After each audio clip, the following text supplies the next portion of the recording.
Welcome back, or welcome if you're new here. My name is Megan, also known as Going Green Mom, and this is my first garden tour of 2024.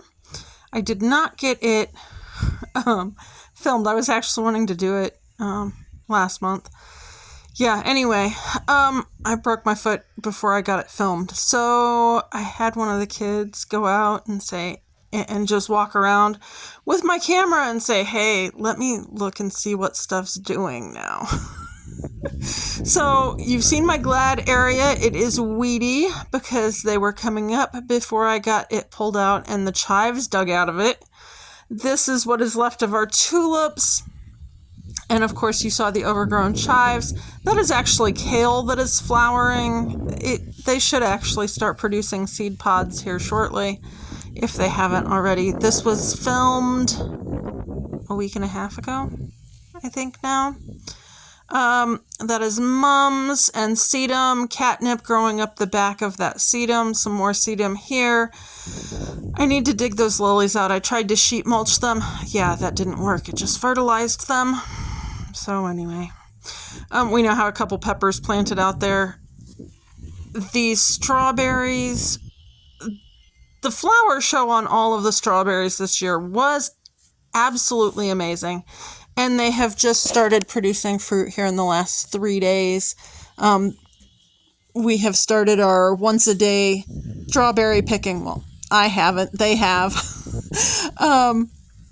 The iris have been doing really well. Obviously, I've got some grass and stuff working its way in, and that will be an absolute mess to clean up since all of those seed heads are in there. This is the first year my peonies will bloom. Still waiting on a picture to confirm when it has.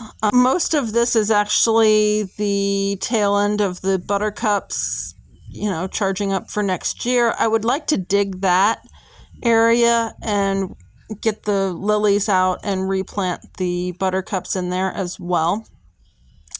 Because you can see this back half, the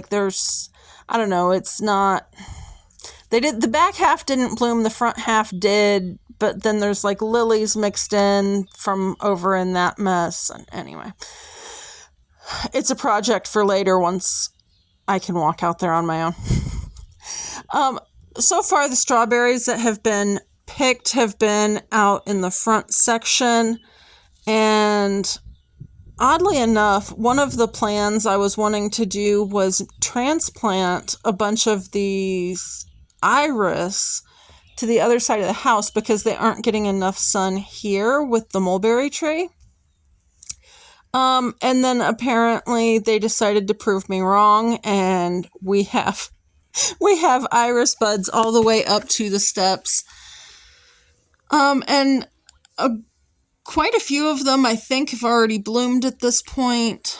One or two of them got broken when they got hit with cars trying to get me out of the house to doctor's appointments. But, it is what it is. Hopefully you cannot hear my kitty's motor going, but whatever. Now you can see the mulberry tree there in the back. This is actually spiderwort and the kind of wrapped around it.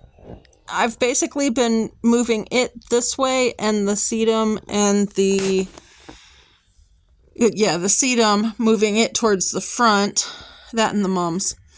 The mums were over tucked in around the iris. They aren't getting enough sun there either. Anywho, he definitely wanted me to know that we have mushrooms. I've had some mushrooms in the yard at various times.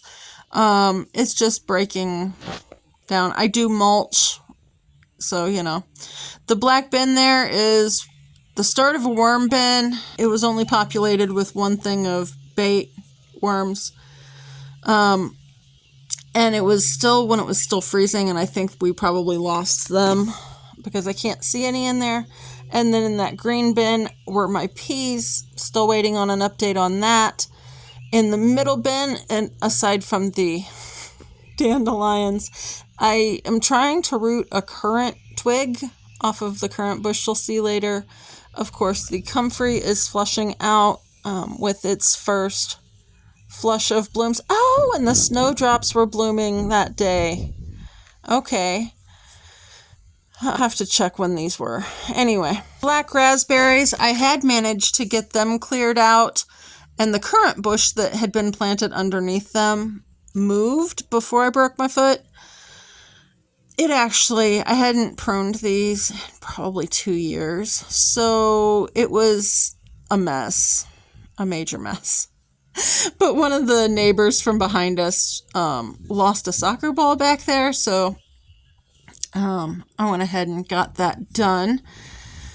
And I hear these are fully blooming at this point, so hopefully I will be on the ball better with getting them pruned out this fall, rather than waiting. These are the naked ladies. If you're unsure what naked ladies are, you may have heard them called surprise lilies, although there seem to be a wide variety of surprise lilies. Naked ladies specifically are like, you have this kind of foliage until probably end of May, and then in early August they shoot up a single stalk with 3 to 5 like iridescent lavender blooms. This is the forsythia bush, which is kind of migrating sideways due to the tree that's in the middle of it. And the oregano has jumped from around the cherry tree to under there. So it's half oregano and half lemon balm. And yes, the oregano has picked up a bit of a lemony flavor. On to the asparagus bed. Now, the asparagus, it was kind of touch and go. I thought we had lost most of it. The 2 came up way earlier than the rest of it did. The last time I was out there, and we had flagging done for a few things in quick succession, and I've just kind of relocated the flags to reuse them for identification purposes, so I know where there is asparagus. We are up to 9 plants at last count, and I had managed to get this weeded. Everything behind the fence is not mine. Not really allowed to touch it. I don't think they'd really care if I got rid of the weeds, but I don't want to intrude. They do actually take care of their lot. The violets, I was really kind of concerned about. I had originally planted them at the corner of the house, and I sheet mulched that. You'll see here in a bit. Where I had planted the originals, but they have naturalized, so they're kind of spreading out to various corners of the yard. And I've got 2 maple trees now that the neighbors' helicopters planted, and I just moved. So we've got one there, which eventually will hopefully shade the back bathroom and my bedroom some from the morning sun. I was finally able to mostly identify this tree. It is an eastern cottonwood or a quaking aspen. Volunteer.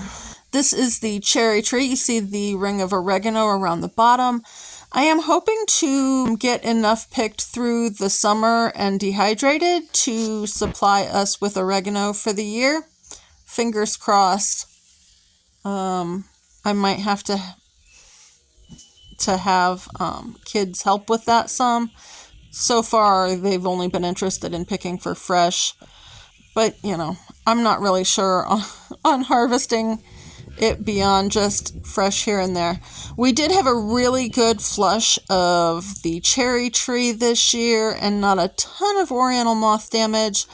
I did get 1 BT and copper spray in on the peach tree and the cherry trees. That is the currant bush that I moved from underneath the black raspberries. I did trim it down by probably about half just because it was so tall and spindly. I was having trouble with the wind that day getting it to